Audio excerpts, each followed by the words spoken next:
Hello बच्चों, let's read the question.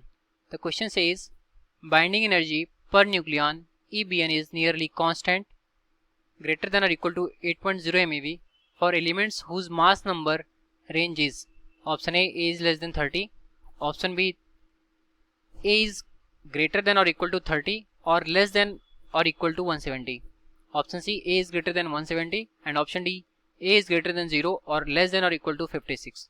तो इस क्वेश्चन में बोल रहा है कि जो बाइंडिंग एनर्जी पर न्यूक्लियन होती है वो नियरली कांस्टेंट होती है. तो उसके लिए मैं बोल रहा है कि वो किस मास नंबर की रेंज के लिए कांस्टेंट होती है हमें बताना है. तो सॉल्व करते हैं इस प्रॉब्लम को. पहले नोट डाउन करेंगे हम अपना की कॉन्सेप्ट. तो देखते हैं की कॉन्सेप्ट. तो जो बाइंडिंग एनर्जी पर न्यूक्लियन होता है इसको हम EBN से डिनोट करते हैं. इसकी जो वैल्यू होती है कि बाइंडिंग एनर्जी को हम जब रेशियो लेते हैं मास नंबर से या फिर नंबर ऑफ न्यूक्लियन से, तो जो वैल्यू निकल करके आती है वो बाइंडिंग एनर्जी पर न्यूक्लियन देती है. ठीक है. तो बाइंडिंग एनर्जी पर nucleon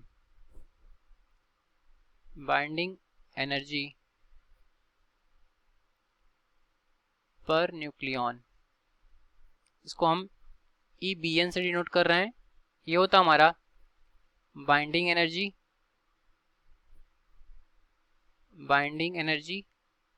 divided by number of nucleons. Number of nucleons मतलब एटॉमिक मास. ठीक. तो यहाँ से जो EBN होता है ये होता है हमारा बाइंडिंग एनर्जी को EB से डिनोट करते हैं. EB डिवाइडेड बाई A होता है. ठीक है. ये हो गया हमारा की कॉन्सेप्ट. अब आते हैं प्रॉब्लम पे. तो ये बोल रहा कि हमें वो रेंज बतानी है जिसके लिए कांस्टेंट होता है. तो अगर एक इसका हम ग्राफ ड्रॉ करें जिसमें रिलेशन बाइंडिंग एनर्जी पर न्यूक्लियन और मास नंबर में होता है, तो इसका ग्राफ हम ड्रॉ करते हैं. ये हो गया हमारा y एक्सिस और ये हो गया हमारा क्या x एक्सिस. ठीक है. ये हो गया y. तो x एक्सिस पर हमने मास नंबर को डिनोट कर रखा है. ये हो गया mass number that is A और y एक्सिस पर हमने EBN को डिनोट कर रखा है दैट इज बाइंडिंग एनर्जी पर न्यूक्लियन. तो इसको अगर हम देखें तो ये हमारा 0 से यहाँ से स्टार्ट होता है. ठीक. और इसकी जो मैक्सिमम वैल्यू होती है यहाँ पर 250 होती है. ठीक है. तो इसका अगर हम ग्राफ ड्रॉ करें तो देखते हैं कैसा होता है. हम यहाँ पर एक रेफरेंस लाइन खींच देते हैं. ठीक है.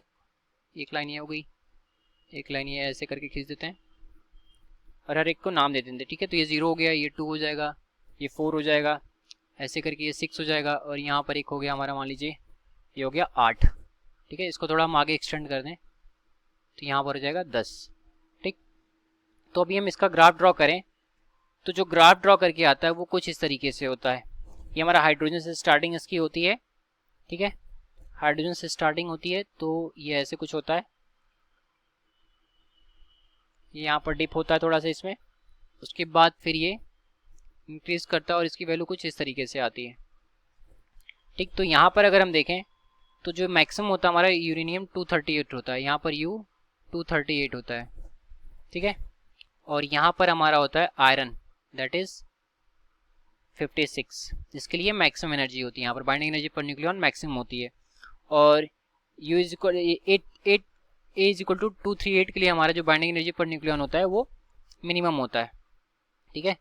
तो यहाँ पर हम देखें अगर इसका छोटा सा पार्ट लें तो इस एरिया में जो ग्राफ है हमें नियरली कांस्टेंट दिखाई पड़ता है. ठीक है. तो जो ये एरिया निकल करके आता है वो हमारा 30 से 170 के बीच के न्यूक्लियॉन्स के लिए होता है. ठीक. अगर हम नीचे की वैल्यूज़ को भी यहाँ पर डिनोट कर दें तो ये हमारा मान लीजिए यहाँ पर 50 है, ये ऐसे करके वेरी होता है 50, 100, 150 ऐसे करके. और मैक्सिमम जो वैल्यू होती है यहाँ पर ये 250 होती है. ठीक. तो जो इसकी रेंज आती है मैक्सिमम एनर्जी EBN जो होता है हमारा, ये मैक्स जो होता है, ये मैक्स आता है हमारा किसके लिए, Fe के लिए आता है. ठीक है. Max for A is equal to 56. ठीक है. और इसकी वैल्यू जो निकल करके आती है वो आती है हमारी कितनी, 8.75 मेगा इलेक्ट्रॉन वोल्ट. और जो EBN हमारा मिनिमम आता है, ये मिनिमम ये आता है for A is equal to 238. तो ये जो मिनिमम वैल्यू आती है हमारी 7.6 मेगा इलेक्ट्रॉन वोल्ट. तो यहाँ पर बोल रहा है कि नियरली कांस्टेंट होता है. तो इसके बीच में जो रेंज लाई करती है उसके लिए कांस्टेंट होता है. देयरफॉर ए की जो वैल्यू होगी ये हमारी ग्रेटर देन और इक्वल टू होनी चाहिए 30 से, या फिर लेस देन और इक्वल टू होनी चाहिए 170 से, जिसके लिए जो ई बी एन होगा ये कांस्टेंट होगा। ई बी एन हमारा क्या होगा, कांस्टेंट होगा। ये ग्राफ में भी ऐसा शो होता है। ठीक, तो अगर इसको हम अपने ऑप्शन से मैच करें तो जो ऑप्शन नंबर बी है वो हमारे सोल्यूशन से मैच करेगा, तो ऑप्शन बी हमारा करेक्ट हो गया। Hence option B is correct.